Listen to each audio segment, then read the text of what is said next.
few days ago, weak-handed Secretary of State Tony Blinken exhibited some very bizarre behavior. Our chief diplomat, chosen to be the capitulating, somber face of Biden apologist foreign policy, he did something he never does. He got tough for a brief moment, telling Benjamin Netanyahu and other members of Israel's security team that Israel didn't have the credit to drag this war out for another several months. Team Biden in this is effectively wussing out, as Israel has become a massive political liability for a Democrat Party with a left-wing base that hates Israel. The United States is now going softer on Hamas than other Arab states are, which are telling Israel to destroy Hamas no matter the cost. Even Arab nations are aware just how dangerous this Arab terror group is, more so even than our own country. But for the Biden team, of course, it's all about politics. Much of the pressure that they're facing comes from our big blue cities, young voters, also non-white voters that are critical to them keeping power. These are the factions that we're seeing out every Friday and Saturday night, tormenting the Jews and screaming a lot of atrocities, bringing us flashbacks of Germany 90 years ago. This was Philadelphia just last night.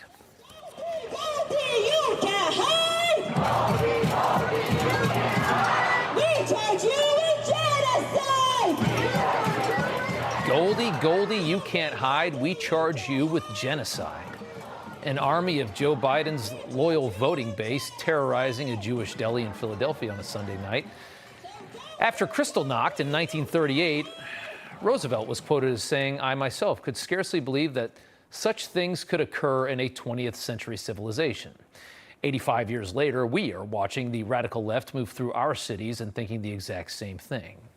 Just today, Columbia University was forced to cancel a teach-in aimed at proving that the October 7th massacre was simply a counteroffensive.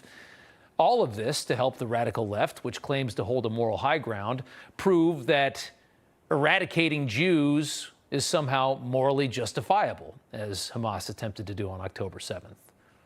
And the White House is pandering to this faction inside of this country.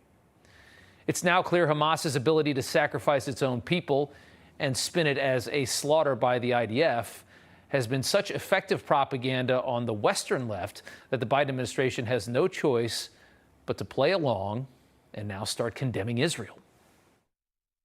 This kind of a fight, the center of gravity is the civilian population. And if you drive them into the arms of the enemy, you replace a tactical victory with a strategic defeat. So I have repeatedly made clear to Israel's leaders that protecting Palestinian civilians in Gaza is both a moral responsibility and a strategic imperative. Our Secretary of Defense pretending to not understand the collateral damage on civilians in Gaza is being fully choreographed by Hamas. Hamas knows every time a dusty Palestinian boy is seen crying on camera, Hamas pulls more international support away from Israel. Those images are what's fueling the chaos in our streets here at home. In all of our cities, on our elite college campuses, anti-Semitism is now a mainstream political identity on the left today. Far more grotesque than anything we've seen on the right, which is shocking after the media and Democrat Party spent years sensationalizing a Charlottesville rally where a group of white men screamed that the Jews will not replace us.